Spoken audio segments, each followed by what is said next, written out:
Drama proses sintesis protein. Assalamualaikum warahmatullahi wabarakatuh.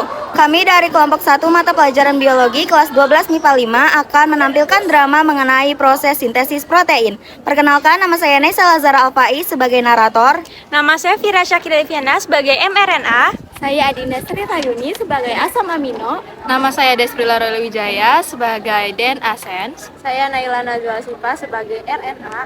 Saya Deviani sebagai DNA antisense. Saya Tirta Permatasari sebagai tRNA. Saya Karen Rachel Ferencian sebagai ribosom. Selamat menonton. Saya sebagai narator akan menjelaskan mengenai proses sintesis protein. Tubuh kita membutuhkan berbagai macam zat dan nutrisi agar tetap sehat. Salah satunya yaitu protein. Tapi, tahukah kamu apa itu sintesis protein? Sintesis protein adalah proses terbentuknya protein dalam tubuh kita. Sintesis protein adalah proses pembentukan molekul protein dengan melibatkan sintesis asam amino yang terjadi di dalam nukleus dan ribosom sel yang diatur oleh DNA dan RNA. RNA merupakan materi genetik di mana basa nitrogennya terdiri dari adenin, guanin, sitosin, dan urasil. Sedangkan DNA adalah kumpulan materi genetik dengan satuan molekul yang disebut nukleotida. Molekul DNA merupakan sumber kode asam nukleat yang akan menjadi asam amino dan menyusun protein. Sementara molekul RNA merupakan hasil transkripsi dari molekul DNA dalam suatu sel yang ditranslasi menjadi asam amino untuk protein. Tahapan sintesis protein terdiri menjadi dua bagian, yaitu proses transkripsi dan proses translasi. Proses transkripsi pada sintesis protein. Tahap pertama adalah tahap proses transkripsi. Transkripsi adalah pembuatan RNA, terutama mRNA, dengan menyalin sebagian berkas DNA oleh enzim RNA polimerase. Proses transkripsi menghasilkan mRNA dari DNA di dalam sel yang menjadi langkah awal sintesis protein. Transkripsi ini terjadi di nukleus. Nukleus terdapat ikatan double helix DNA yang kedua sisi pita memiliki sifat antiparalel, yaitu sense dan antisense. Saat DNA sense dan DNA antisense berpasangan, datang enzim polimerase yang berfungsi untuk membuka ikatan double helix DNA dan memisahkan DNA sense dengan DNA antisense. Enzim polimerase juga tidak lupa membawa mRNA.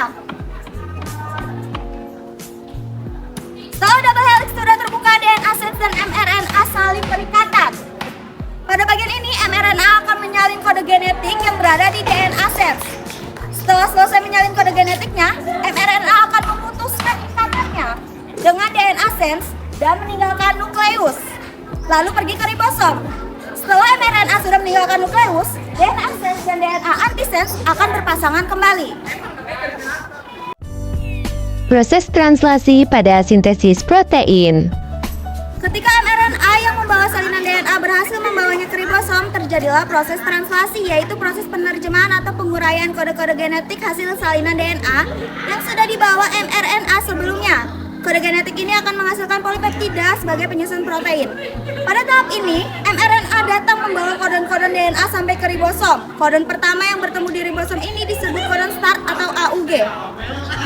Setelah mRNA sudah sampai di ribosom dan terikat dengan ribosom, tRNA akan membawa asam amino sesuai kodon menuju ribosom. Setelah itu, asam amino yang akan dirangkai sesuai kode genetik pada kodon untuk membentuk senyawa polipeptida atau protein yang akan dikatalisasi oleh rRNA. Asam amino akan ditinggalkan oleh tRNA di ribosom. Kemudian tRNA akan pergi ke sitoplasma. Pembentukan polipeptida terus berlangsung di ribosom. Ribosom akan berhenti membentuk polipeptida saat mencapai kodon stop. Lalu, polipeptida terlepas dari ribosom dan menuju sitoplasma. Tujuan proses sintesis protein. Sintesis protein memiliki tujuan untuk membentuk dan menyusun protein yang akan dimanfaatkan oleh tubuh sebagai komponen penting makhluk hidup. Hasil susunan protein meliputi enzim, hormon, membran sel. Selain dari proses sintesis protein yang secara alami dibentuk dalam tubuh, sebagian protein lainnya harus diperoleh dengan mengkonsumsi makanan yang bergizi. Mengingat pentingnya tujuan yang dimiliki sintesis protein, sebaiknya kamu juga senantiasa menjaga pola hidup yang sehat. Kesimpulan proses sintesis protein. Dapat kita ketahui bahwa sintesis protein adalah proses pembentukan asam amino berdasarkan kode genetik yang terdapat pada DNA, yaitu berupa urutan basa nitrogen. Sintesis protein terdiri dari 2 tahapan, transkripsi dan translasi, yang mana masing-masing tahapan tersebut memiliki 3 tahapan lagi, yaitu inisiasi, elongasi, dan terminasi. Transkripsi adalah proses penyalinan informasi DNA kepada mRNA dan terjadinya di nukleus. Sedangkan translasi adalah penerjemahan kode genetik RNA menjadi urutan asam amino dan terjadinya di sitoplasma, tepatnya pada ribosom. Sekian dari kelompok kami, semoga videonya bermanfaat. Kurang lebihnya mohon maaf. Wassalamualaikum warahmatullahi wabarakatuh. Dadah!